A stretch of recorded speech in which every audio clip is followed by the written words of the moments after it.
What's up? What's up? We are back with another episode of Smack Talk Wednesday nights. I am flying solo for the moment, but Corey will be here in a second. So for those of you who are here to check out the man with the great hair, that's not me. I do, however, have a man with gray hair in the background. Quick preview of the show. What's up, Lakuka? How are you, man? Thanks for jumping in. Quick preview of the show. We're gonna have Steve O from Congo, right? Steve Osango is gonna join us. We're gonna get to know a little bit about him. This is actually his Slap News debut. We were not able to catch up with him before his first match on the pre-recordings at Power Slap number 12, but we did see him pop out at the tailgate party. So we'll talk to Steve Osango, get to know him. For those of you who don't know a whole lot about him, real personality. If you check out his Instagram account, it tells you all that you need to know. Very outgoing, very kind of chill, cool kind of individual. So excited to be able to have him on the platform. And then also later on, we'll be joined by none other than Andrew Fields, who made a very surprise and short notice return at Power Slap 12 after being out for over a year. Obviously, struck by tragedy, about a year ago. The loss of his daughter, Aubrey, who was fighting a very rare genetic disorder that affected, I believe it was her liver. And unfortunately, she's no longer here with us. So that was an important moment for him to come back and do that kind of in her honor. So we'll talk to him a little bit about that later on in the show. We'll also talk about some rumors that are going around, some stuff that we're seeing on social media as it relates to Power Slap 13. Cole Smith, what up? Aaron Turner, what up? Amir, what up? Kara, what up?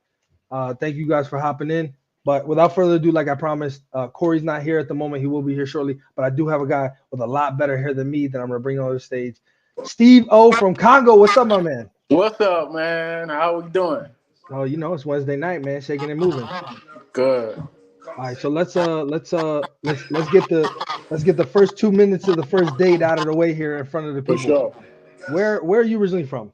I think I know the answer, but I'm gonna ask just because. Originally, my family, we originated in Congo. Yes, sir. Okay. I grew up in Pennsylvania, though. I was born in North Philly. So yeah, that's pretty much my upbringing. But I did grow up in Africa. So yeah. There you go. And so North Philly is not the safest place in America. Nah, Philadelphia, period. It's just, what I'm saying? It's a tough city, man. I mean, before I even got there, before I was born, it was the way it was. So, you gotta be a little cutthroat to be out there. And yeah, man, God wanted me to be born there, and I'm saying? I'm here.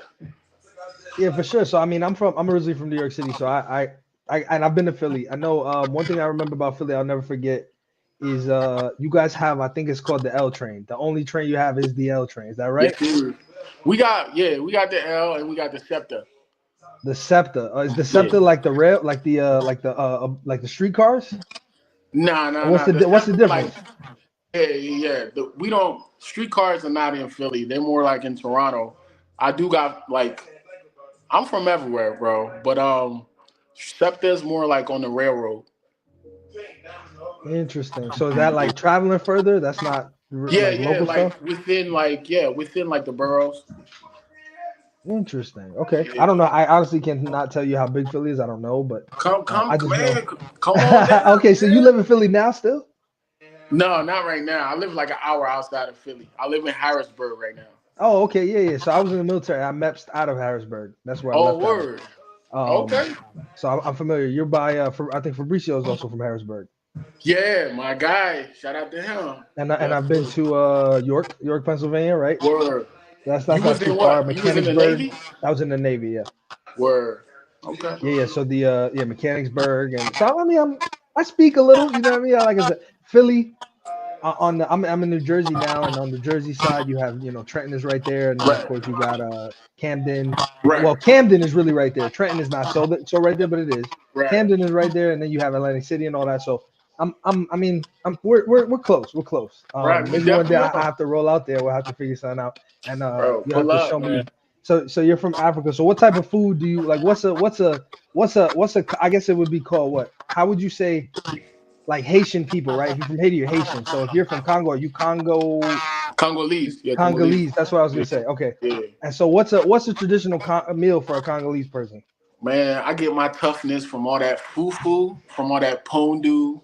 these are traditional meals in our community, um, like really really like popular meals. So fufu, pondu, chicken, fish, freaking, yeah, it's a bunch of food, man. We got a lot of things. We got a lot of African spots in Philly and in Harrisburg. So, nigga, you ever out here? Let me know. Yeah, that's awesome. I've never heard of any of the things you just said, but I'm definitely down to try some stuff. Um, So I I used need to work. I used to work with a guy who's Nigerian, and they eat. everything. It was something. It was something I was a little skeptical about. What Somebody igusi? help me out. Igusi What? soup? Nah. It Or it was an animal. It was like maybe animal feet or something. Something like that. It was something crazy. It was. I'm not gonna animal lie to you. It was something crazy. Let me see. animal feet. Let me see if I I can mean, figure this out.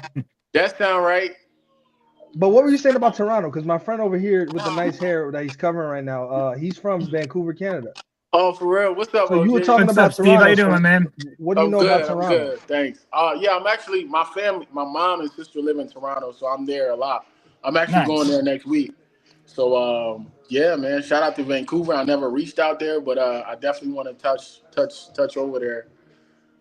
Yeah, Vancouver's a great place, man. Toronto's awesome too. Lived there for a couple of years. Yeah. Yeah, lots of good spots to eat up there as well, man. Really multicultural up there for sure. Facts. Yeah, For sure. yeah. Cause you're from where are you from originally? Haiti? Philly. Originally from Congo. Yeah. Oh, Congo. Okay, I guess yeah, your nickname. Yeah, your nickname speaks for itself. So Right. So yeah. So awesome, man. you be are you in Toronto sometimes or Yeah, from on occasion, but not too often. you gotta get with me, man? I'm in Toronto a lot. Exactly. Absolutely. And I But think Dana White is trying to get some in Power Slap wise. He's trying to get some over there.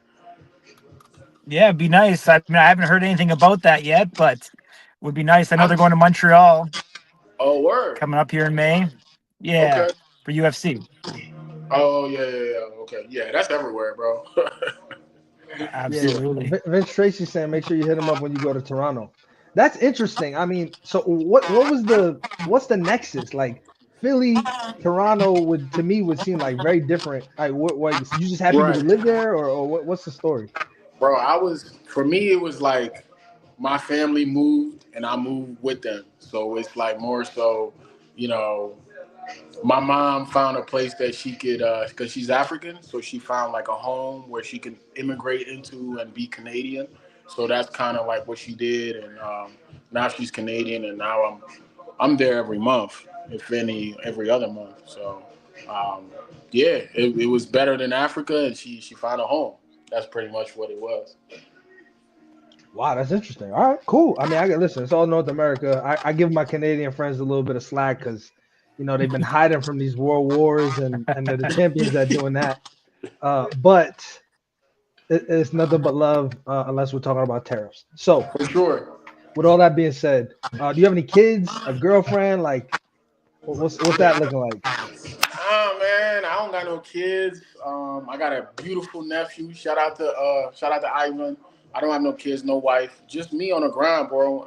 Somebody trying to make something out of nothing, bro. So I'm more focused on my vision than women. So There you uh, go. Yeah, for sure. You fall in love with work. exactly. There's So definitely people who have done it.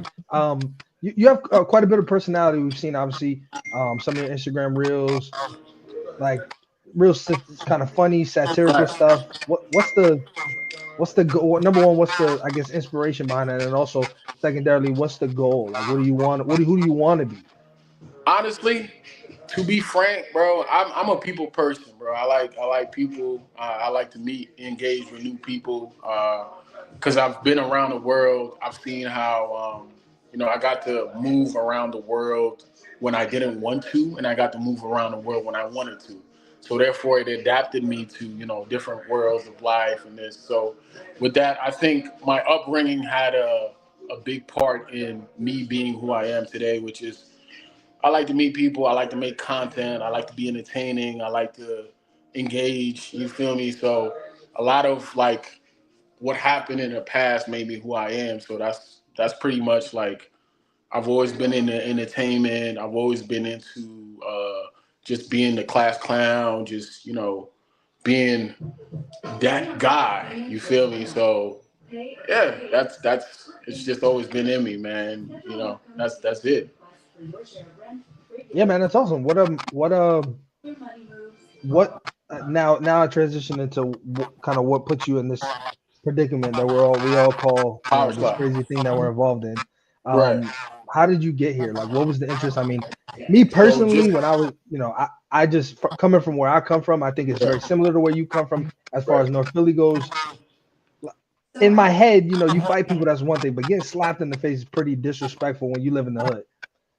So I'm interested into what made you, one, okay with doing it, and two, just why in general did you choose this? Because correct me if I'm wrong, you're not a combat sports guy, you Right. weren't like a boxer or MMA Right. fighter or anything like that. Okay. For sure. So for me, it was more so I was supposed to do power slap last year. Me and Erica fell out, and she hit me up this year, and so I was just my day to day job is social media marketing. So like I'm always on social media, right?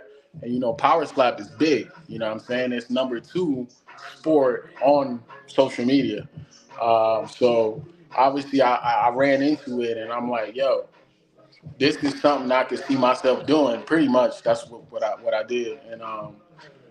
And I basically like I was in great shape at the time. Erica, well, I reached out to Erica and I was like, "Yo, I'm trying to do this. What's up? How do I do it?" But then I hit her up. We fell out, and then she hit me up this year. So it was just for me. It was like an opportunity that I couldn't pass up. I know I'm tough as nails. I know I could take a hit. I could give a hit.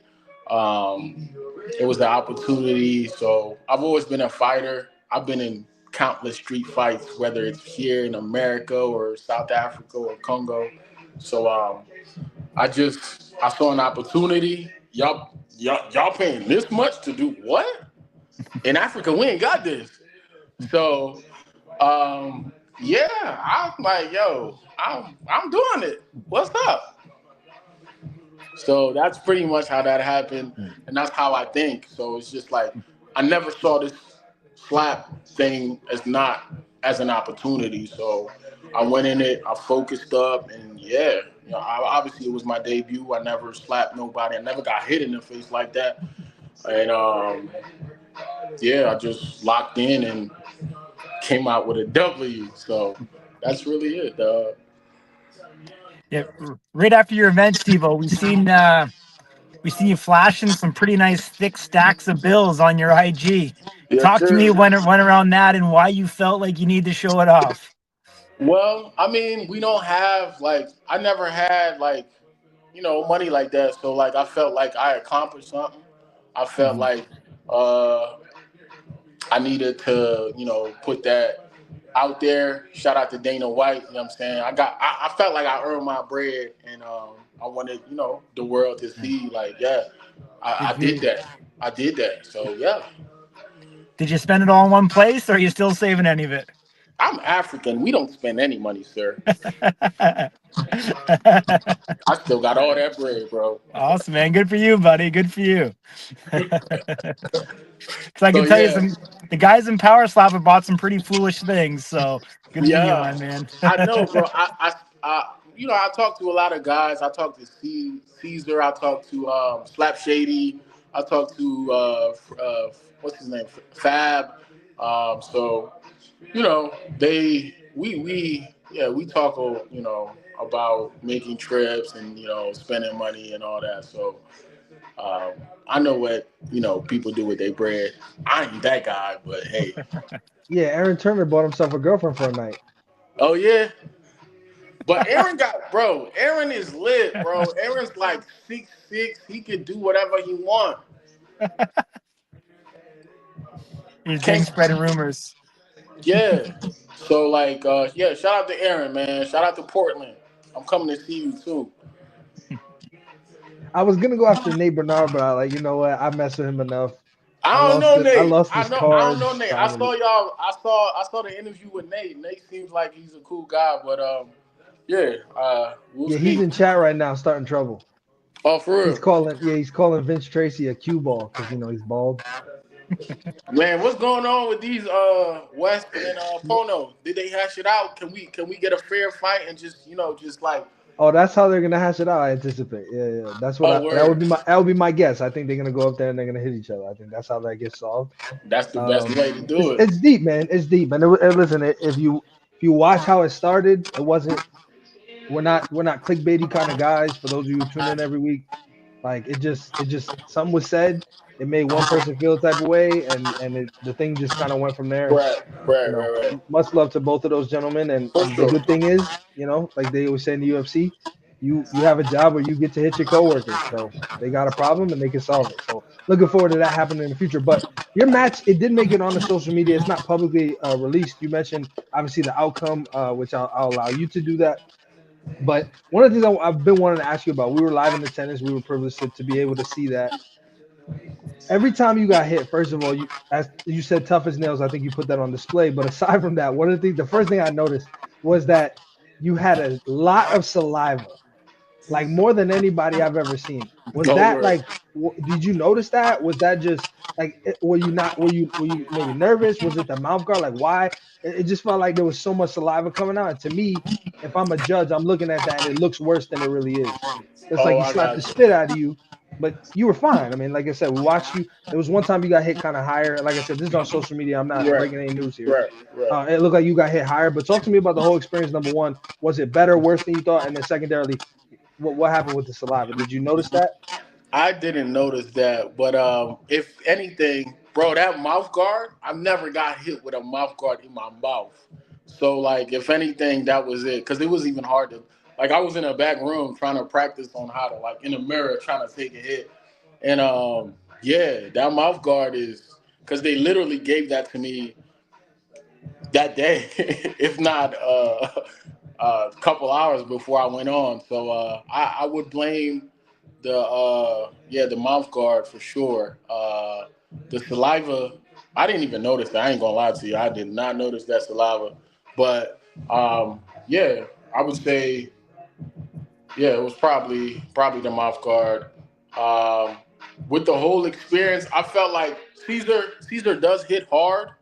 Um, but it wasn't nothing like I've got hit like that before. But as far as like just standing there stationary, man, that's that bro. That's different, bro. So that's why I respect everybody that's on this roster, bro. Anybody that's in Power Slap, you have to have balls to go up there and get hit for the first time, bro. I don't care what you say, bro. Cause you know what I'm saying? Like it's the you have to have cojones, bro, no matter what you do. So yeah, it was it was a it was a exciting experience. I ain't gonna lie to you, bro. I would do it all over again, except the eye part. I really got like my eye is pretty messed up, but it's healing. Yeah. So you that was that just a high shot, or did he maybe get? Sometimes guys get their finger in the eye by accident. It So was it was a high shot, but he said like I saw his interview about me, and he said like I was like dipping my chin in, whatever. But like I don't think I was doing that. So like um yeah, he hit me in my eye, bro. No ifs ands about it. Because if you look at the video, like he hits me, and then like a split second, I'm like, damn, my eye. And like even Wolverine was like, whoa, that's a little high. That's how they call the clubbing. So Yeah. So Nate put a comment out there. He said, "Looking to a personalized, form-fitting mouthpiece definitely helps a lot." for sure. Okay. All right, bet. So I maybe heard Nate is saying, "Get with him and he'll put you on."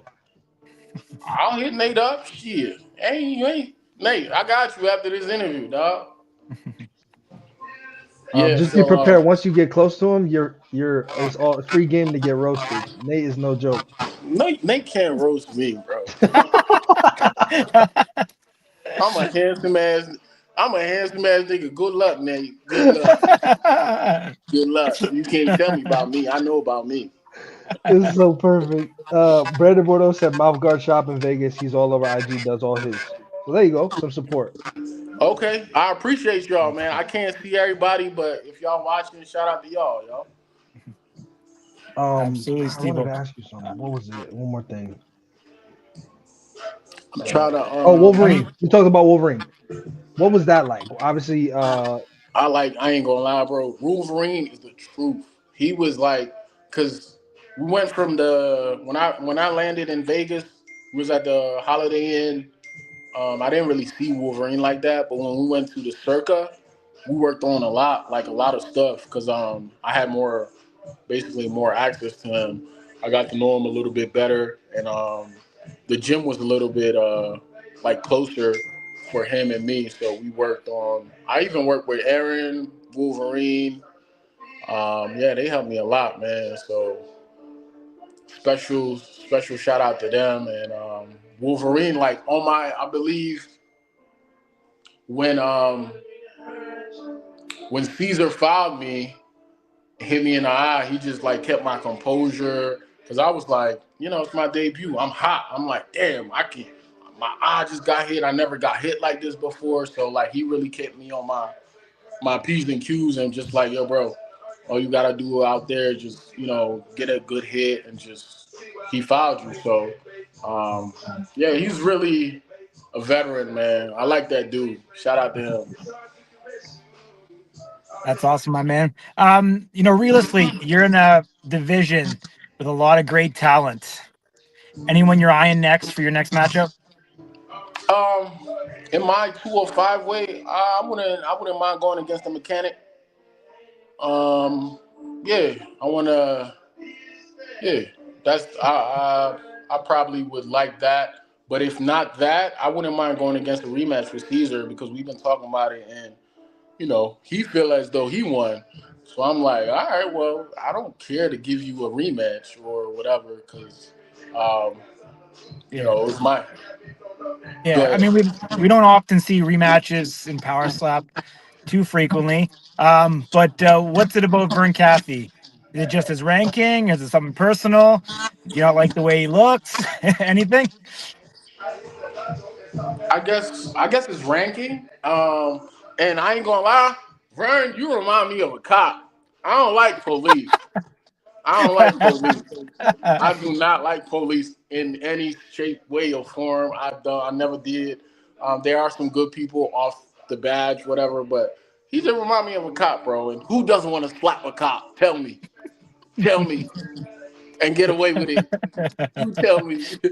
Well, get away with it and get paid, so That's double why. whammy for you. How's that? Exactly. Exactly. So shout out to Vern, but bro, you got this cockface thing going on, and it ain't no. I don't know you, but I'm just saying, man. And that, no, yeah, Vern. all right. So here's what I'll say. This is a show about honesty. I number one is number one is you know what I mean. You're shooting for Mars. For sure. I'm not mad at you. But I would say if you're looking for somebody who looks like a cop that is attainable, you look for Alan Klingbeil. Who? Alan Klingbeil, Oh, I don't know him. the Kryptonian. Hold on, let me show you. I think. Oh, okay. Now I know that name. Never Hold on, mind. I'll show Yes, you. you're You might right. be able to. Can you see this? Dude got no facial hair. Can you Yeah, see yeah, him? yeah. Yeah.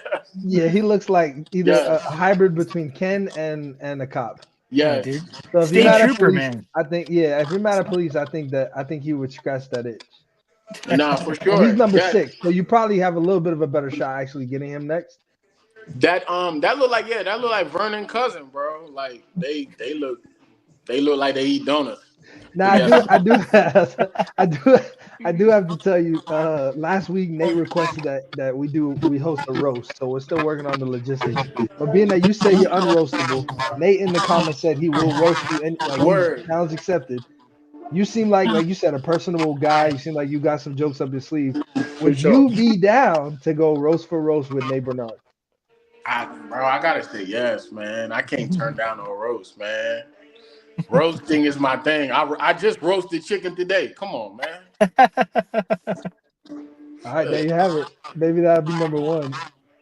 Yeah. Shout Um, out to Nate. Heavyweight. If I listen, I can't gain that much weight, but I definitely slap the bitch out of you. But yeah, so um, yeah. Shout Oh, out to here he Nate. comes. Look, I don't want to read this one. Can you see it? He's I starting can't already. see. It doesn't show. Oh, you can't see comments on there. When we put it on the Nah, screen, it doesn't show it to you. I don't even know how to do All right. So that. this says Moses couldn't spread a sea wider than that gap. I've been So he getting got. started. So he started. That's the first shot. Just go back to the drawing You board, gotta get it come harder ready. than that. I've had this gap since I was born, man. I've been getting that since '94. Come on, bro.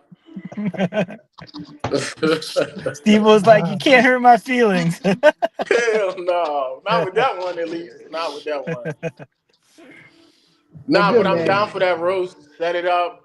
No, we're definitely yeah. We're definitely figuring out. Like I said, the logistics are important. We want to make sure that it's not corny, that Right. it's with people who actually could kind of get it back and forth. Hey man, I gotta give y'all credit, man. You a good host, and this man to the right of me too. He's a good host too. I know y'all just y'all got good energy, so I gotta give that. I gotta give credit where it's due. We appreciate that, my man. I mean, some people would argue we're a little troublemaker, a little bit here and there. Part of We the can't. I job. can't take credit for Wes and Pono. That one just came out. Like I said, that's Love there. Steve already. I just thought. Yeah, shout out Nate, man. But He's a good I guy. think a roast is due here because you say you don't know Nate Bernard, and what better way to find out than Nate giving you what he's got? Because he's been in here Right, the last couple weeks just going nuts. right, right, Most people don't right. want no smoke, but you seem to want smoke, so let's do it. I do. I order But smoke, man. You get one life. it's your Slap News debut. Really happy we were able to catch up with you, man, and talk about a few things. Excited to see you guys come out so the public can see it. You're always welcome here, of course, and really appreciate you, man. Looking forward to what's next for you. And I know part of that will be one of those things will be the roast that we'll talk about. Yeah, man. I can't wait to So see y'all again, man. Like at an event or something. I'm gonna definitely for mess with sure, y'all. absolutely. And you got to change your name though, bro. It's got to be Steve-O from Congo, Toronto, Philly. You got to like figure out a nice blend of the three.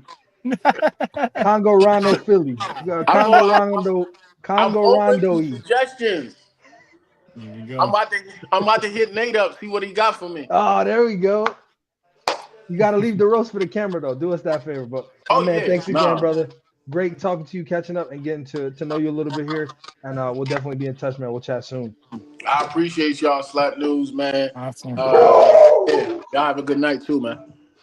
Take care, You guys. too, See ya. brother. Yes, sir.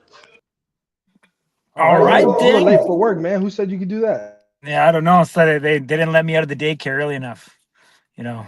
Still waiting to get my hall pass. Oh, I thought that was just Robert Trujillo. Okay, all right. Yeah. All right. I don't want to mince words. We took a little long with Steve because he's so funny.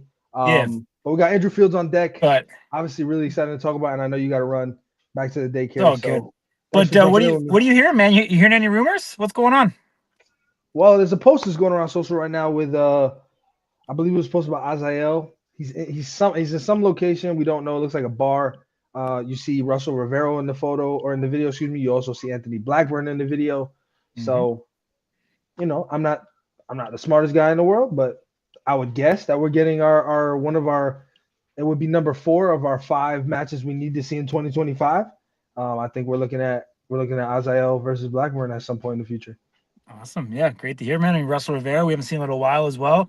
Hard hitting light heavyweight. So be pretty excited to see him get back up there. Obviously, we don't know who that is quite yet. With Wolverine retiring, we don't know the status of, how that's going to shape out, how they're going to fill out the top of that division. Is one Vern Cathy up there? Could they insert Austin Turpin back into that mix?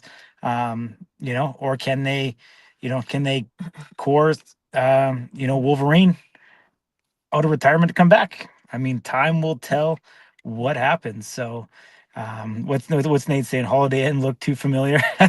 Yeah, Nate's had an escort or two up there in the Holiday Inn, but Okay. I think I'm gonna get roasted. Fuck. I think and Russell Rivera also posted probably over the weekend that he got the call somebody's about to get hit or something to that effect. So Yeah. definitely a lot of rumors swirling. Obviously, we don't know who his opponent would be. What do Could be Yeah. Vern, could be Austin Turpin, it could be Wolverine, it could be Luke. It could be any one of these guys. So very, Yeah. very interesting. if you could kind of take your best educated guess, why do you think we don't know Power Stop 13 yet? Um, I think I would guess if I had to guess, I'd say they're probably having trouble securing a venue. Gotcha. Yeah. Gotcha. It's not done until it's done. So I guess we still got to wait another week. But kind of feels like we'll probably get a quick turnaround, though, if they do get it here. So regardless, we do know, however, is International Fight Week public knowledge yet? I think it is. It's fairly I safe to mean, say. yeah, it's safe to say always. Yeah. So what are you looking? June 27th, International Fight Week. Very, very well conceivably that could be Power Stop 13. Maybe it could be 14. We don't know yet. Obviously, at that particular point, they want to get big names in there. Dana recently said at a press conference about I forget who it was about. It was like I don't know if it was like Islam or one of the guys he was trying to get in, and he's like, "Hey, I know a guy. Don't worry, I'll get him into the states to fight." So, seemingly like getting more international flavor and talent on these particular cards might be of interest. Obviously, we had some new Russian talent at the last event. Obviously, Zakir, someone who hasn't been to America yet. Could we see him in International Fight Week? Very, very, good chance that I think we do.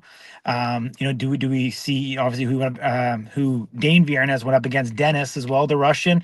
Could we see him in American soil? And of course, I think it's most conceivable that we would have Dumpling come during International Fight Week as well to really, round that out in the super heavyweight division. I believe it was last year we had super heavies as the title, I believe, on International Fight Yeah, Week. Hawaiian and Danny Van Correct. Heerden. Absolutely. So very foreseeable. We'll see something like that again. Maybe we see it against the likes of, Dane Viernes. Maybe we see it against Kalani. Has McKinney Manu done enough to be able to deserve a title shot? He disqualification victory over Danny Van Heerden. So I think all three of those guys are definitely in the fold for it. So we will see from there.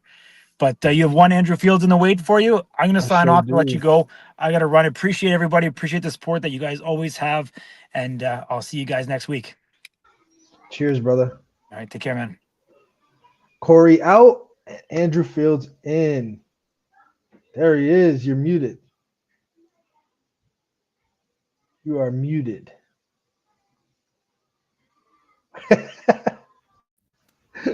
Hey, can you hear me now? There he is, Andrew Fields, the Hey, man. almost Casper, what's up, brother? nothing much, man. You know how life goes, fucking working. Recently been on a little bit of a bulk. It's time to stop. Got up to about 175. Now we're gonna try to chill, get back in the gym a little heavier. Actually, fucking, cause like we slap here and there and do our slap training, cause like that never stops. But like, been kind of lazy, been working a lot lately, so damn, just been kind of eating good and fucking chilling for the most part. Hey, man, I mean, you deserve it. Like, again, I mean, the timing, how quickly you turned around, raised your hand, said, "Yeah, I'll take the match." You show up, make the weight. I mean, just all of it. Then to get the victory that you did after the year that you had, it's storybook. But let's start with kind of what you started with when it comes to the weight. You fought at welterweight, right? At Power Sub 12, is that correct? You weighed in for 170. Yeah, they needed week notice. They called me. Erica said, "How's your weight? Can you make 170?" I said, "I'm under that right now. I'm gonna have to eat, but yeah, I got you. I'll be there. I mean, I'll get on a plane tomorrow," and that's exactly what I did. Weighed in, I think, at 165. I think getting on stage on the scale before I went out, I was like 163.4. So like that was after eating all week and like just chilling and vibing because like I don't know, like between like stress of everything I had going on in my personal life, like I ended up losing a lot of weight because I quit drinking. Like when I started doing this, I quit drinking. I like fixed the diet a little bit, stopped eating so much like random processed bull crap, like staying hydrated more. So like already lost weight there. And then with stress, I was down to like 150 last October when Aubrey passed. So like being this, like getting back up to this, like this is nowhere. Like I was 205 the day I signed up for this, like 2 years ago. So right now I feel like I'm at a good healthy weight. So like now it's time to really just lean it out and get the fat off and get to a point where I can walk around at like 165, 168 and cut that weight like we do every time. Now, talk to me through that process. At what point in time did you get the call? What was the conversation like? You know, Um I had actually just gotten home from work. I had a long day. I was supposed to do petty corner, and I was like, oh, I'm not really feeling doing anything tonight. I'm real tired from work. So like, I had literally just like messaged her and was like, hey, I don't know if I'm going to do it tonight. And I see my phone start ringing and it says Erica, and I'm like, oh shit. So I answered it because I hadn't really heard much other than like, be ready, stay ready. Like, that's what, like, just stay ready. That's what you should do at all times, just because you never know. You might get the call on a week notice and have to be ready. So she called me. She was like, hey, we have a last minute dropout. Are you willing to step in and fight? And I was like, at what weight? And she was like, welter. And I was like, yeah, I'll be there. When do you need me to get on the plane? And then I went and seen my grandmother the next day. And then the next morning I was on a plane in Vegas at the little combine before the event. So, I mean, I'm assuming you didn't care who that opponent was. No, I mean, not really, not at all. Like, after that long, and like, honestly, like, I want to say like I needed it, but like I needed it. Like, it didn't matter who it was. Like, I was gonna fight him, whether win or lose. Like, I don't know. Like, I felt like I needed that, and so in that moment, I wasn't gonna let that opportunity pass, whether it was 185 or 155. Like, it was gonna happen. And you touched on it earlier. Obviously, our sincerest condolences, man, for the tragedy that you've had to deal with the loss of your daughter, Aubrey. But what I think most people can make assumptions about what it's like to be in a day in your shoes now. But not a lot of people are gonna ever know. Most people are never gonna find out what it's like to be the dad of a child that you lost. And so, talk to me through like what has changed for you. What has Andrew Fields been like since you now are fighting for the memory of your beautiful daughter?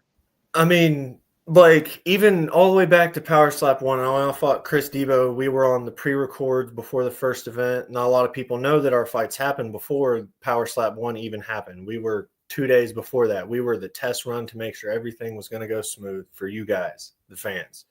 So, ever since day one, like, she had been having issues. We hadn't found out that she had the CDG yet until after the first event. So like, even then, like, it was just like she was always on the back of my mind, and it felt like every time I went, like, something happened, like she had to have emergency biopsy on this, or this was going on. So like, no matter what on stage, whether I was like locked in as I could be, she was like always in the back of my mind. So like, always felt like I can't fall down no matter what, win or lose. I'm not going to get knocked out, because I was never going to let her see me get knocked down like that, just to show her, like, no matter what, you can stand up and you can take it and you can get through it. Like, and that's really like what this whole sport is just showing how much heart you really have. Cause like, for anyone to stand there and tell you that it doesn't hurt, like, dude, it may not hurt in the moment because of the adrenaline, but the next day, I promise you're going to feel it. Like, it hurts. It's physical blunt force trauma to your face. But like, this last time, like, I don't know, there was a part of me that, like, I mean, like, obviously I need to get home. I have my fiance and like my family and everyone, but like, there's no one that really needs me now. Like, so I was willing to go out there and like die if that's what it came to. So like, this time it was more of a war mentality versus I'm going out there to fight. This time it was, I'm going out there to fucking hurt somebody. And like, and like I said, whether it was someone I like hell, the only knockout I had before this was Jimmy, and I love Jimmy to death. That dude came in the same time I did. We were bros before we went out there. Like, but at the end of the day, it's all business. And like, I feel like this time, like, my whole intention, which anyone, like, I'm close with a lot of the guys and like they know, and freaking like even like Chris Debo himself was like, I wouldn't want to fight you your first fight after everything. Like, cause I know you got some shit you need to like let out. And like, really, I feel like that's what I did. But like, honestly, afterwards, I felt like I could have hit him harder. I just don't want to foul, because like, that's like, and honestly, even then, I feel like I was on the borderline because I've had so much time to practice and I know the rules and I've been around.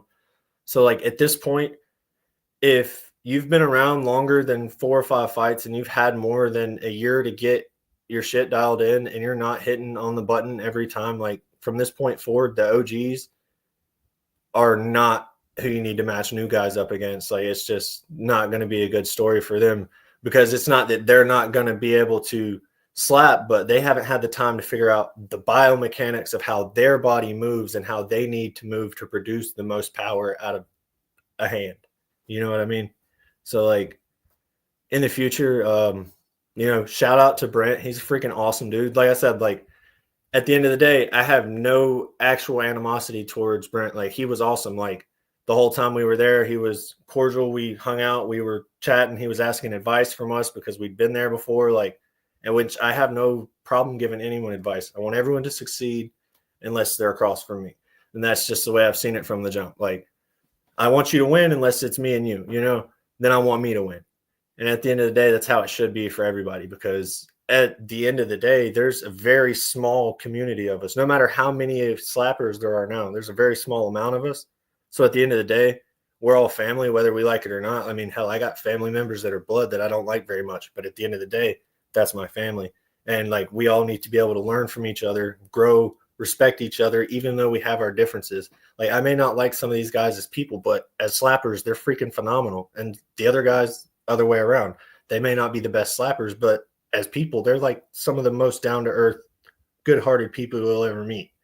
I know everybody sees us as like brutes and this and that and the other, but like, at the end of the day, one of the guys, Jesse Nutting, heard that my daughter needed a piece of a liver and we didn't have a match. And he said, that's my blood type. And come to find out, he was the perfect match in the perfect amount of time. If it wasn't for him being a match, we wouldn't have made it to another match, which is like crazy in itself. So until the end of the time, Jesse Nutting, you ever need anything, you know my number, you know how to reach me. Don't ever fail to reach out, bro. Straight up. Yeah, I mean, that's a story you can't make up, man.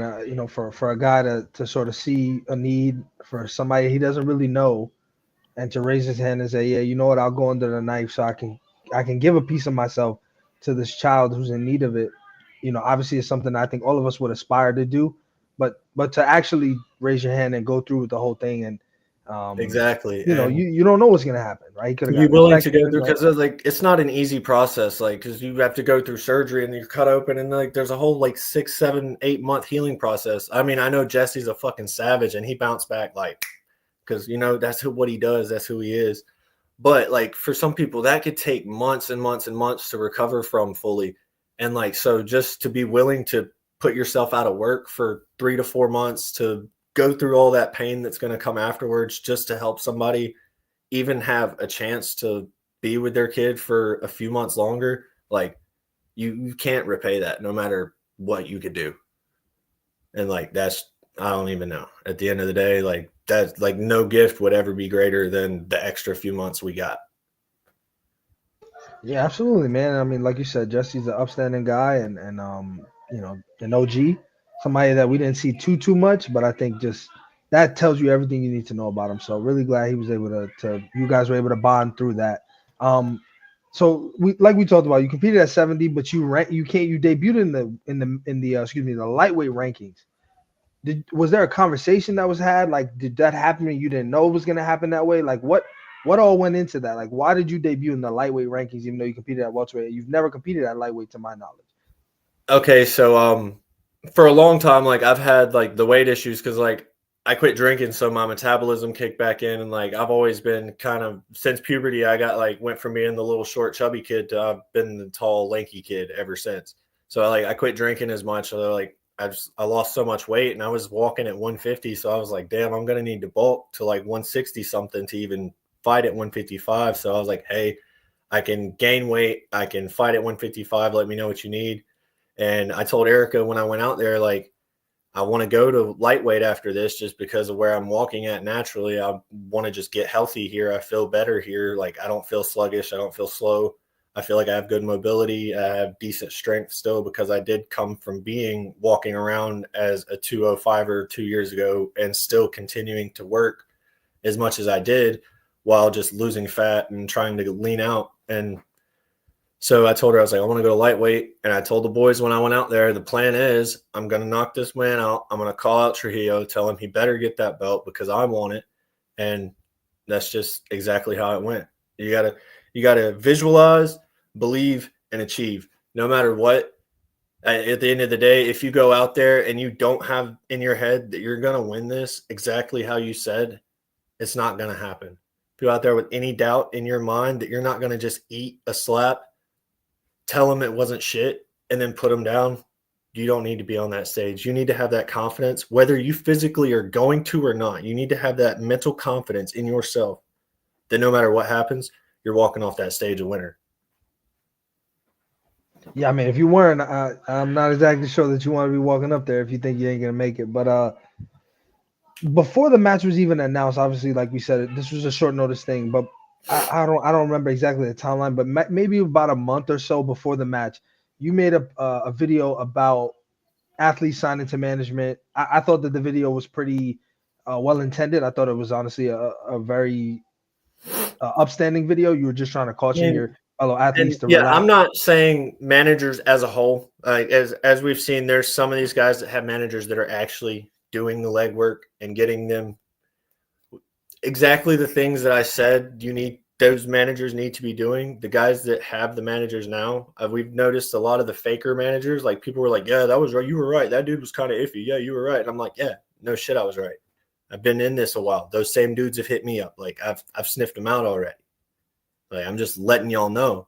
Like there's a reason that they're hitting up the guys that were on seasons and have one fight or two fights, and you've never been a fighter in any shape or form or know the game in any shape or form. Like it's really easy to get tricked up by people that know a few buzzwords about brand deal and this, that, and the other to trick you into signing a contract. And then they're not doing any legwork to make, because if they're not doing the legwork to make you both money, how are they supposed to be making money unless when you fight?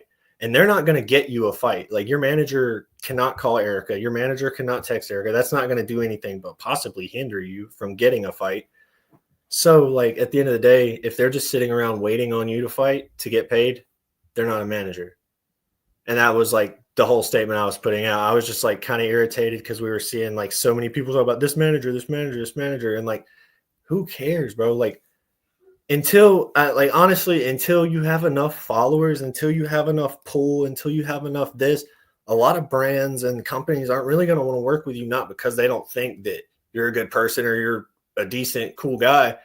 If you don't have the reach or the followers, it's not going to help them as far as marketing and all that stuff. So like, you just got to keep working, put in the time, build your presence. Like I've been slacking on it lately. I've actually was sitting down earlier, like coming up with a little plan to schedule posts and this, that, and the other, even if they're just short little clips of slaps and talking about like biomechanics and stuff like that, just to keep content pumping, to keep engagement, because you need to be able to market yourself.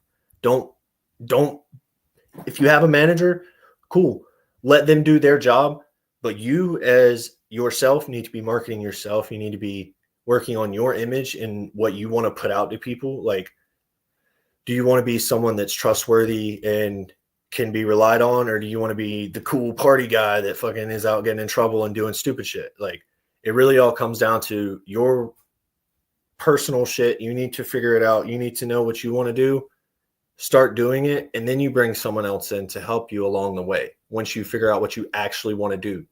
Like, and that's just me. Anyone can do what they want to do, but that's just my opinion on it. Now, very seasoned advice nonetheless, especially like you said. I mean, the truth is, value is a two-way street, right? When you get a sponsor, a lot of people get affiliate links, which is a very common thing. It's essentially profit. Those are pretty easy to get, like right. Exactly. And then that benefits both of you but usually if you don't have like at least a certain amount of followers, it's like, or like as far as monetization and shit like that, like you have to have a certain reach or like engagement before they allow you to start earning from reels or ad revenue and shit like that. And like, that's another thing, because like my Facebook has been around for like, I was in 5th grade when Facebook was like popping off. So like I've had the same Facebook since 2010. It's almost 15 years old. So like I've been posting and stuff like that. And like, so at this point, when I identified my page as an athlete page after having technically so many followers, after they changed how all those metrics work on Facebook, they were like, hey, do you want to monetize this? Like, I've gotten invoices on my phone for like $20 before, and like just for me posting random crap. And as long as it's longer than like a minute 30, and they can put an ad somewhere in it that'll be a pop up, boom, ad revenue. You may have to share ad revenue with someone. Say you make a reel, and you put Stevie Nicks on it. The copyright, you may have to share ad revenue as long as you just specify in your post you don't own the rights to that song, because they're weird. They do it. Sometimes they don't do it. Sometimes they're like, hey, we're taking all your ad revenue for this. And it's just like, why? And then you put in the thing, hey, I'm not owning this. And they're like, oh, here's half of it back. Like, but there's so much you can do as far as social media and this, that, and the other that you can do yourself. You need to learn it yourself, understand it before you let someone else do it for you.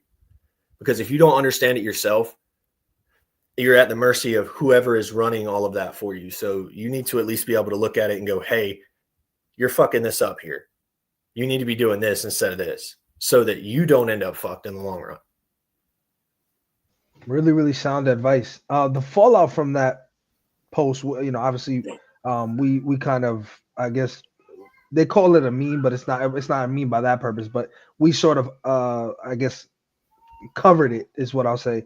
And the comments just flooded. Get into a match. We need to see. It was almost like a y'all must have forgot moment, right? Like, don't forget who this guy is. No, I mean, like, go ahead, from sorry. the jump, I mean, Ryan Phillips gave my group the best advice from the jump. He was like, hey, just letting you guys know, be you, be 100% you, whether you're quiet, whether you're loud, whether you like to do whatever, be you 100% all the time. If you're going to talk shit, stand on your shit. Do you, be you. Don't be fake, because the fake bullshit rubs off. It'll show through more times than not. I mean, it's very easy to spot, because that persona, you can't hold that persona all the time with everybody. Like, we have people that have that stage persona, which is completely different, because, stage presence is a big thing in this, because at the end of the day, we're literally just slapping each other. So if you don't have that stage presence, which is something everyone's seen the last clip that was released from my last match, I'm trying to work on my stage presence just to be a little more there and be like, not just so stoic and like, yeah, that looks cool at the end of the day. It's like, bro, you had absolutely no reaction. It's like, yeah, but that's not a memorable moment at all. Like, no one remembers the guy that got slapped and it was just like, so like they want those like bam, bam, bam, like, oh, look at that. Like, oh, he ate that and was just like, fuck you. Like, yeah, like they want those moments. So like, again, everything, be real, be you. But at the end of the day, I don't even know what the fuck I'm talking about, dude. At the end of the day, I don't know what the fuck I'm talking about. You're talking about stage presence and making sure that you're. No, I'm just saying, at the end of the day, I don't know what the fuck I'm talking about. You got to figure it out for yourself. Just take my advice, take everyone else's advice, throw it through a fucking sieve, and figure it out for yourself. Figure out what works for you, and you'll be fucking golden. You seem to be locked in on all this stuff, man. Honestly, I think this is something that doesn't get talked about enough. Athletes get a lot of things presented in front of them, and you kind of got to make these choices. I think management is one of those choices. Ultimately, and I think you alluded to this right from the jump when you made the post, managers are there to sort of take things off of your plate, but continue to add value to you so that you have capacity to do other things as an athletic talent, as a branding yourself. And if they're not doing that, they shouldn't eat a piece of pie that they didn't help make. That's the easiest way to put it. So much love to all the managers out there who are working for their athletes. But the point of me mentioning all that wasn't to rehash any of that, but people wanted you back. Like, at that moment, it became very clear, like, this guy is desired in Power Slap. Do you, in your honest opinion, think that had anything to do with why they brought you back?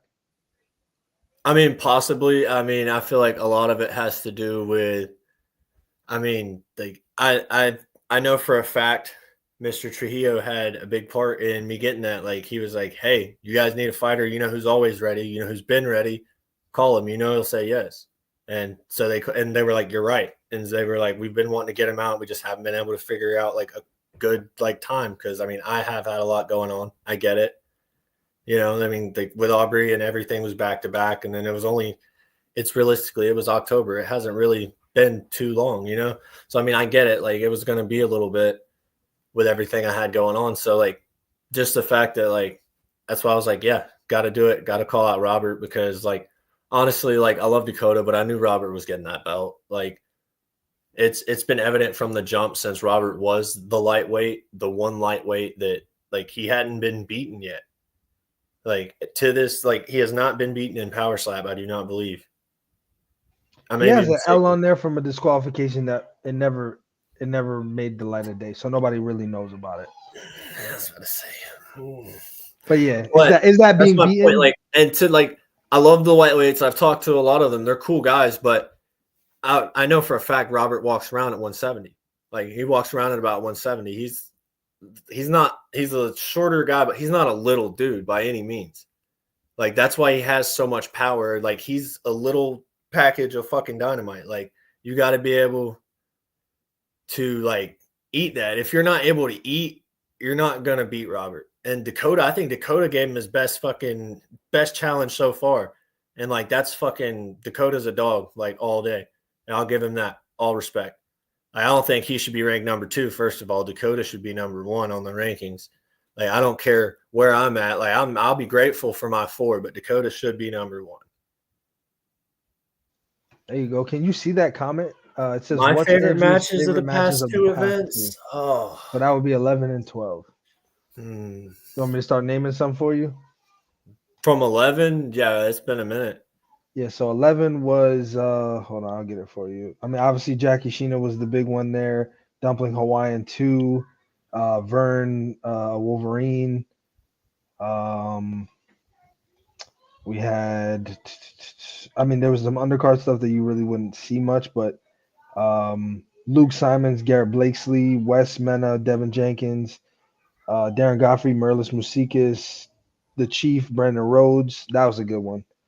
Oh, Kalani, Randy dude, Van holy Herden. shit. Chief and Rhodes. Let's fucking talk about that match. Let's talk about how that should have been called. Holy shit, dude. Yeah, so Like, we did a live show oh as my we do God. with any event that we're not going to That's attend. gonna be number 1. That was my fucking favorite because I was like, what the fuck the whole time. So that's number 1 favorite. And then honestly, I've got to go.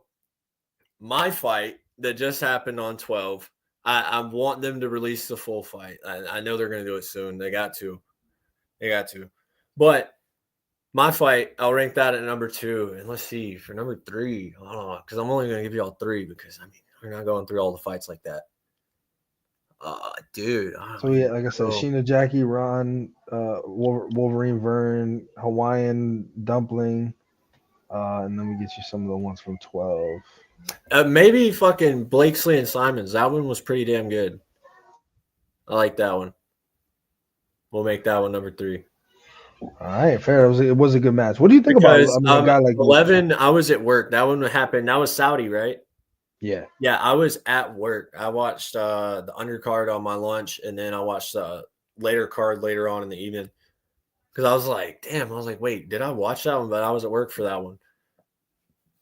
Yeah, the Chief Brandon Rose was pretty wild, man. I was sitting there going like, that was, I don't know what Chris Town he's doing. That's Dude, yeah, like I mean, listen, if you're Rhodes, that Rhodes stock doesn't go up if that fight doesn't continue because you never see the heart. right. But because they let it continue, Rhodes he became a winner in defeat, and I think that was a really important moment for his career in the future. But he took so much unnecessary damage, man. At the end of the day, like the recovery time from that first knockdown, if they had called it, like that's one thing.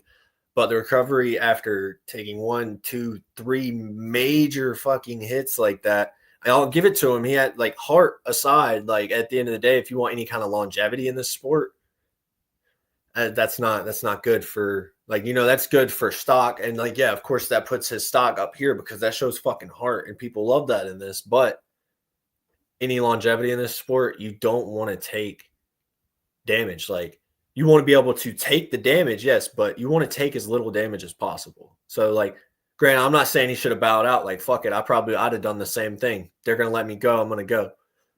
But at the end of the day, like, it's easy to say that, like, it's easy to say they should have stopped it, me sitting on the couch. But me knowing what it's like to be on stage and be rocked, like, I was rocked in my first one. Like, I always make the joke of, like, I'm a weeble wobble. You might wobble, you might rock me, but I'm not going to fall down. Like, and, like, I don't know, like, there's just the heart is one thing, yeah, but damn, I felt so bad. I was like, he shouldn't be taking those blows. They need to call that. That was kind of bad reffing, in my opinion. Yeah, I think that's probably the only fight that I can think of off the top of my head where somebody's had 3 knockdowns, even in a 5-round fight. I don't think anybody's ever been knocked down 3 times. Right. But See, I you said, think that's unnecessary another thing. damage. Like, see, that may be something that needs to be in the rules. Like, you get knocked down twice in a 3-round fight, or or you get knocked down Right. 3 Because there are times in rules a like that in 5-round MMA. fight. Yeah, And exactly. boxing particularly is rules like that. So yeah, I think that's a good point. And I think with this, especially unguarded hits, like, because like again, at the end of the day, we're not idiot brutes. Like, we know what we're doing. We've signed all the papers. We've had the MRIs. We've done the medicals. Like, so we know full well what we're getting ourselves into. We know the dangers of it. So I don't know. Like, at the end of the day, like, you need to be able to take care of yourself as best you can. But like I said, that's kind of the pot calling the kettle black there. Because if I'd have been in his shoes, I'd have done the same damn thing. Yeah, I think what's interesting to me is like competitively, what if he would have came back and slapped the Chief? Right, like, yeah, because Then that what would have been if like what if that vindication, third right? round he'd have come back and just boom, done. It would have been viral. It would have been It would have viral. probably been the greatest moment in power stop history. Yeah, exactly. No, it like honestly, yeah, I don't think we've seen a comeback anywhere Like near that. that caliber. Yeah, If you'd not have been even able close. to pull that out and make that comeback, that would have been Yeah. And so I think from his perspective, not only that warrior spirit and that sort of lion in him, but just the prospect of being given the opportunity to continue to do that. It's almost kind of reminiscent of the redemption rule. And the redemption rule essentially is what happened that night, right? He gets knocked out, not out, down, however you want to call it, in round 1. Doesn't seem like he's interested in getting back up. Realizes what happened. There's a foul in there, but then the ref's like gives him the 2-minute foul timer, even though he's not up on his feet within the 10 seconds. Gives him the time to recover, and now he's like, well, hold on, I get the opportunity to make this right. exactly like that. And that's what I'm saying. It didn't happen, but he had the opportunity to do it, and I think that was valuable. What do you think about Luke Simons? You mentioned him earlier. You guys have one thing in common. Do you know what that is? What? You're the This only hat? 2 guys to ever get the illegal windup fouls. Oh, hell yeah. I mean, I don't know if that's Hey, yeah, you know what I they say. don't know if that's a good, That's obviously it Southern was very boys. early on for you. But Hey, for him, it's because we're from the South, man. You know, we don't count too good, but I sure can play football. nah. I know for him, he just said like he got confused. He counted the measure as 1. I got my nose broken, dog. Look. I got my nose broken. Go to my corner. I'm like, I think my nose is broken. He's like, here, try and blow it. And I was like, oh, fuck. And like, my dumb ass is being rocked, because I'm not going to lie, that second round with Anthony, he fucking rocked my shit. When they shit fucking hurt. I was like, my nose is fucking, I think my nose is broke. And I tried to blow it, and I felt my eye, and I was like, yeah, here, dog. I was like, fuck it, we go. And then I was like, and then I told him on 3, but I go on 2. So it was like muscle memory, because like I lined up and like and he was like, hold on, your feet, da da da. And so like I stopped, reset my feet, and I'm like, I'm good. And in that time, I forgot that I said 3. Like that's all I can think that happened, because to be honest with you, I don't remember thinking much during that. But it is what it is. Shit happens. Somebody's got to be the first. So I mean, I guess that makes me the first one to do it. Somebody in the comments saying Scott. I don't know. I thought it was you. No, Jules Scott. Jules Scott did get an illegal windup. Season 1, Jesus Gaspar, I believe. Okay, so yeah, so Fab, our buddy Fab is correct. So you're the one of 3. So you're the second one. No, it's an honest mistake, but I think people naturally they assume, and this is why this is important. I think people assume like, well, he's just a fucking idiot. Like, but there's like you said, you got your nose broken. That completely changes your game. You're like your head's somewhere else. Because you're like, shit. I mean, at that point, if he like, hits me like, again, what if this thing flies off my fucking face? Like, dude, and then round 3, I got hit it in again. And if you watch the slow-mo, my nose literally flattens over to this side of my face. So like, I didn't know that your nose was broken. That's crazy. Let me ask you this, and I would septum's in the middle of my nose. That's crazy. I would like honesty here, and I'm not looking for one answer or the other. I just want you to be honest. Did you ever, forget when you competed against Anthony, just when you met him, did you ever think that he was championship caliber? Did you ever think that he would be the champion of the world in Power Slap? I didn't think he'd get it as soon as he did, but like I've known Anthony. We came in from like season 1, like not season 1, but like Slap 1. Like we all came in pre-record. Like I've known him since then. So like since then everybody's wanted, like, that's what everyone's goal is. And like, he's changed a lot of what he does in his life around. Like, he got a coach. Like, he went to his buddy and he's like, hey, I know you train people. I need you to train me to be the best I can fucking be. So like, from day one, he was serious about it. So like, there was no doubt that it was going to come eventually. Like, and then he got that opportunity to fucking jump, fast track that shit with that KO Chris fight. And he capitalized on every opportunity he's been given. So I think that man deserves that belt and every stitch in it. And I mentioned this earlier on. I don't think you were in the backstage yet, but we saw some stuff on social with from Azael particularly posting himself in a bar with Russell Rivero and Anthony Blackburn. My speculation, obviously, from that would just be that Nate was kind enough to tell us that he's had an escort or two at the Holiday Inn in Las Vegas, so he knows for sure that that's the Holiday Inn in Las Vegas. No, I mean, you already know the boys are in Vegas. If you've seen Isaiah Russell and Babyface in the same place, we got Texas. Where the hell does Isaiah even live? He's always somewhere else. Isidro. I mean, he's Granada, but San Isidro, obviously, where he's from. But every time he's always somewhere else on his story in Michigan. If you've seen those three boys in the same place, it's got to be Vegas. Like, it's probably promo stuff. We're probably going to get the Isaiah versus Babyface. Who knows? With them recording that, we know it's not going to be the next event, but who knows? Maybe something for 13 or not 13, maybe something for 14, 15, maybe something in Saudi. Who knows? Maybe Miami. Who knows? I know they're working on all of that stuff right now.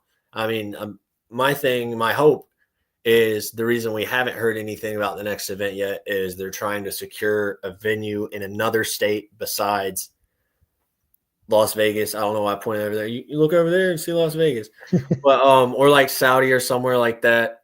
Freaking so like hopefully it's like Miami. Hopefully we go to Texas. Like if it's somewhere I can drive to, that'd be sick. That would be dope.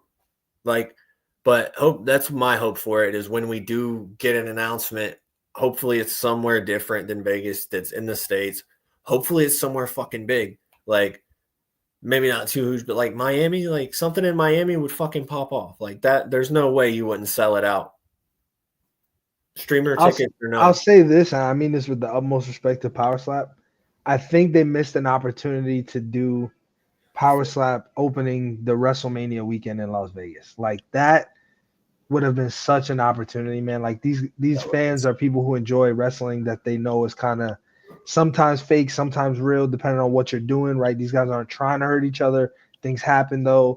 I mean, all the people that are going to be in town, man, there's probably going to be millions of people in Las Vegas just for WrestleMania. Imagine doing Power Slap 13 out on, what would it be, the 18th? Then you do WrestleMania Day 1, Saturday 19th, and then WrestleMania Day 2, Sunday the 20th. I mean, that would have been incredible for the sport. I think they missed an opportunity there, but I digress. It probably will never happen that way again, but with all the states opening up, they will have an opportunity to go and attach themselves to WrestleMania in the future. But I think they should, especially being at the same. It's not the same company technically, right? Endeavor and TKO. It's all the same, but it's all the same, like big umbrella. Like if you trace it to the top, it's the same. And it all goes back to Black Rock. They should have done it. Yeah, they should have done it, man. Like, straight up, they should have done it. But it is what it is. So I agree with you. I think we see an announcement for Blackburn and Azael coming up here. Yeah, and I mean, if we're seeing Russell, hopefully that means we see Russell. Yeah, so Russell. Who's Russell? We haven't seen Russell in how long now? Like, Jesus Christ, it's about time we see Russell again. Yeah. I mean, I know he had just had his daughter not too long ago, and he had to pull out of a fight because he had his daughter, which, like, big respect, family first no matter what. So, like, hopefully he's, like, I want to see him. Like, let's see him. Give me a card with Russell on it. I don't care who he's fighting. I just want to see Russell fight again. Yeah, I think all those matches are fun for Russell at this point. I mean, you could do Russell. Yeah, I mean, at this point in the game, man, like unless it's somebody brand hammer new, fresh out the box, just got their freaking lunch lady sevens today. Oh wait, we don't do those no more. You guys are freaking pampered. You get to wear whatever shoes you want. You don't got to wear the lunch lady sevens, the Grill Master 11s, or the freaking Trash Man 97s. But yeah, man, and this game is getting freaking awesome, and everyone's only getting better, and everyone's putting in more and more and more work because everyone's only getting better. So you have to put in more work to be the best. And like that's why, like, at this point, like, I wanted to drop the lightweight for a while. Like, I think there's actually a pretty decent division there now. Like, I'm number 4, so like that puts me in spot to fight anyone. Like, I want to fight up for sure. Like, I either want to fight Robert, which I'm number 4, so like, may not happen. I just came down, but I mean, if we see Babyface versus Azael, I mean, there's proof that you can drop a weight class, but Azael is also what, number 2 right off? Number 2, yeah, number 2 Yeah, right see, away. like, so I don't think number 4 is going to get a title shot right away. You know what I mean? So, like, I think realistically, like, I know, like, realistically, I probably fight Josh Bozavart. Like, I watched his stuff from his season. Like, seems pretty good, but it doesn't seem like anything that I haven't eaten before. And I mean, like, let's be honest, the dude that's holding the belt for the 170 right now didn't put me to sleep. He hit me hard as fuck. Broken Not nose. gonna say he didn't. He hit me hard as hell. Yeah. The nose. But he didn't put me down. So, like, I don't think realistically anyone in lightweight besides Robert is gonna offer anything that I can't just eat. So, I mean, at the end of the day, like, realistically, yeah, I see me having to fight either Dakota or Josh first, or maybe even Riley. Like, that's what, 3 and 4. So, like, that fight doesn't really make sense to even make, honestly, because, like, 2 rank changes, like, it doesn't, like, so realistically, I feel like they either have me fight Josh or they have me fight Dakota before I get a chance to fight for the belt. But that's the end goal. So, like, no matter who it is, like, I want that belt. We gotta have the boys in somewhere. We got to get me and B-Burn with our belts and our kendamas hitting a double whirly. You know how it goes. Yeah, man, that kendama thing. You guys really have figured out a way to fuse the two and make it a real thing. I mean, who did you get? You got somebody else into it that wasn't originally into it.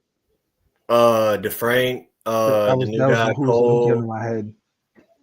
The new guy Cole, a couple other people. Really, he was up man. here. Like, Cole was in here a while ago.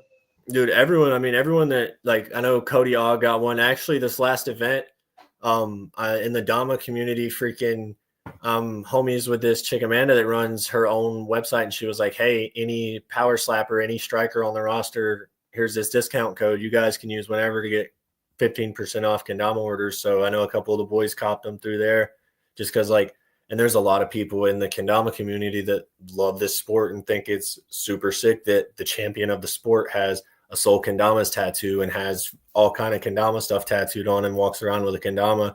Everybody I meet in the kendama community is like, bro, you know Anthony, you do slap, like, and they watch the events now and stuff. So, like, it really comes into, and, like, a lot of the people that were fans of slap follow my kendama page and think kendama is fucking sick now. So merging the two communities that may otherwise not be involved with each other. So I think that's pretty sick in the long run. Yeah, I think that's a pairing that nobody ever necessarily predicted would happen. But of course, man, thank you so much for joining. Great to talk to you. If I'm not mistaken, this is your debut on Smack Talk specifically, not Smack Talk. Yeah, Smack Talk specifically for sure. I don't think anyone's got to see this face in a long time. Not even on here, just anywhere. They've been wanting to see it, man. They've been wanting to see it because, like I said, when we talked about that, just follow my Insta, bro. Just follow my Insta. Yeah, drop that.